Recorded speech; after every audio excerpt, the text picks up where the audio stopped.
Эрхэмсийг зочид төлөөлөгчдөө, эрхэм журмын нөхдөө, та бүхэндээ арчсан хувьсгалын он баярын мэндийг чин сэтгэлийн угаас өргөн дэвшүүлж байна. Монгол хүн 2020 Улаанбаатар хилцүүлгийг албан ёсоор хүндэтгэлтэйгээр нээж өгнө хэмээн энэхүү тайснаа хүндэтгэлийн эндрийн өмнө ёслол төгөлдөр ажлын намын дарга ноён Алтан хуйг таныг урьж байна.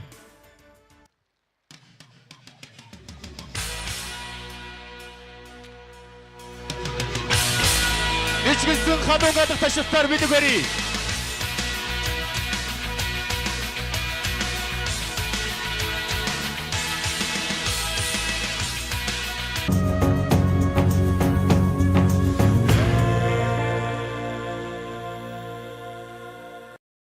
Арчсан нийгмийн сонголтыг бид тэр үед хийсэн бол өнөөдөр тэрхүү зүтгэл маань түүчээсээр энэ нийгмийнхээ хамгийн үн цэнтэй зүйл болсон Монгол хүний тухай бид ярьж байна.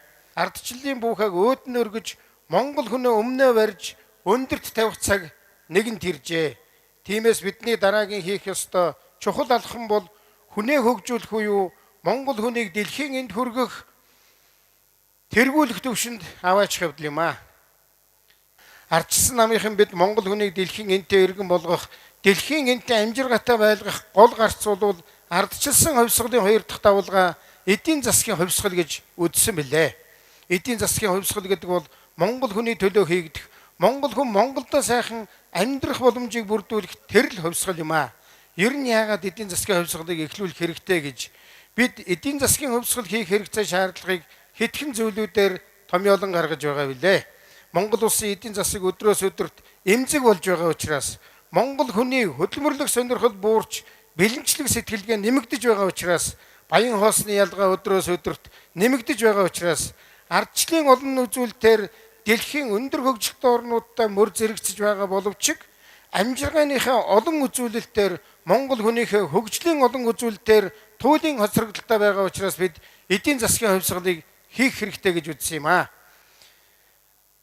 Энэхүү эдийн засгийн хувьсгалыг хийснээр бид нар энэ дангахар болсон төрийг цомхон болгож чадна. Төр маань халамжилдаг биш, төлөвлөгч байна гэдгийг үзүүлж чадна. Эмзэг эдийн засгаа хүчрхэг болгож чадна. Иргэн бүрт эдийн засгийн эрх чөлөөг олгоно. Хүн бүрт амьдралынхаа төлөө зүтгэх боломжийг болоод бид олгож чаднаа. Энэ дэлхийг тойроод эргэж байгаа ямар ч сайн хиймэл дагуулын дурамд Монгол улсын нийслэл харагддаггүй гинэ. Яагаад гэвэл нийслэл хотоо далдалж өргсөн утаа түүний үрээр хорт хавдраар тэргүүлэгч ийм нийслэл болсон байна. Хамгийн хүйтэн тохимуутай нийтийн тээврийг өдөрт хэд хэдэн сольж ажилдаа очдог иргэдтэй болсон байна. Ажил хэрэг хөөцөлдөд ороход хороо дүүргээс эхлээд нийслэл хүртлээр жирийн иргэдийн махыг барж бухимдлыг эдсэн 70 жилийн зэвэрсэн школтой хуучин арга барилдаа идэгдсэн хүн сурталтай дарга нартай болжээ.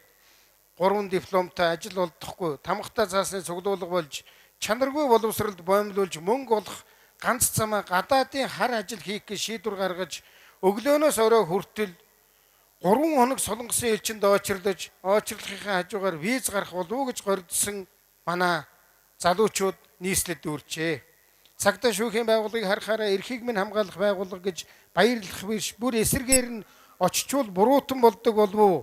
Үгүй бол загнуулдаг болов уу гэж айсан сэжигстэй харсан иргэд ажилд орох гээд очихоор чадвар мэдлэгээр нь биш намын харьяалал үзэл бодол нийгмийн гарал нас зүсээр нь ялгуурласан ажлын байрны хомсдолд орсон хижээл насныхан гээд захаас аваад тоочход сэтгэл өвдөм жишээнүүд хитрхи олон болжээ.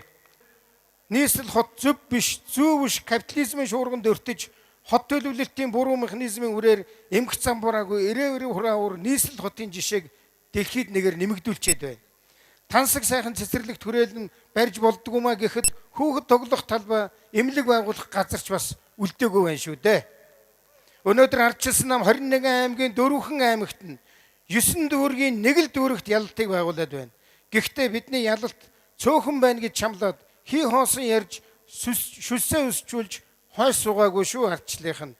Хэрвээ бид ардчлалын дугаан амируулсаар эдгээр 4 аймаг 1 дүүрэгт өнгөрсөн хугацаанд хийсэн ажлыг дүнгэх юм бол дангахар төрийг хэрхэн цомхон байлгаж болохыг, төр халамжлагч биш хэрхэн төлөвлөгч байж болохыг өндөр эдийн засгийн өсөлт иргэн хүнд хэрхэн наалдастай байж болохыг ардчилсан намаас уран нутагт ялалт байгуулсан 4 аймаг нэг дүүргийнхэн харуулж чадаж байна. Хан уул дүүрэг, Сүхбаатар аймаг, Завхан аймаг, Өмнөгов аймаг, Дорногов аймгийн ардчлалынханд халуун баяр хүргье. Би ганцхан жишээ хэлье. Өмнө нь дэд үтц муутай хитрхийн алс бол хязгаарлагдчихсан юм аа. Хөгжлөөр тааруу гэж үнэлэгддэг байсан Сүхбаатар аймагт Батсуур дарагтай ардчилсан намынхныг сонгосны үрээр өнөөдөр тэнд томоохон өөрчлөлт шинжлэл эдийн засгийн хувьсгал Сүхбаатар аймагт эхэлсэн байна. Тэнд юуг харуулж чадж байгааг вэхээр орон нутгийг хэрхэн хөгжүүлж болдгийг, хотын төлөвлөлтийг хэрхэн хийж болдгийг, жижиг дунд үйлдвэрийг яаж хөгжүүлж болдгийг, иргэдийг хэрхэн орон сууцжуулж болдгийг бүр цаашлбал барууны орнууд шиг хаусжуулж болдгийг Сүхбаатар аймаг харуулж чадж байгаамаа.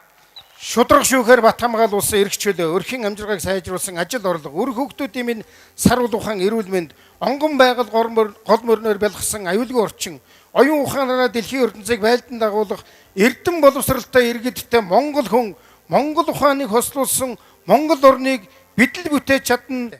Манай ардчлалынхан бол хувийн өмчийг авчирч чаддгаараа, чөлөө тулдаг хөгжүүлж чаддгаараа, үйлдвэрлэлийн хөгжлийг санаачилж чаддгаараа тохоо илүү. Тийм ээ, бид нар бол тохоо илүү. Зах зээлийн өрсөлдөөнийг дэмжиж чаддгаараа тохоо илүү. Төрийн механизмыг хөнгөвчилж чаддгаараа тохоо илүү. Хууль шүүхийг тун удахгүй шинжилж чадхаараа бид нар тохоо илүү шүү. Эрх чөлөөний харвал болсон ардчлагчид минь ээ. Хамтын хүч, хамтын зүтгэл, хамтын нэгдлэр бүгдээрээ эвлэж хийх зүйлийг хэн гэхэд ард түмэн ардчлалын ялалтаар уухайлж эрх чөлөөний оргил руу зогсолтгүй зүтгэсээр Монголдо сайхан амьдрах нөхцөлийг хамтдаа бүрдүүлээ,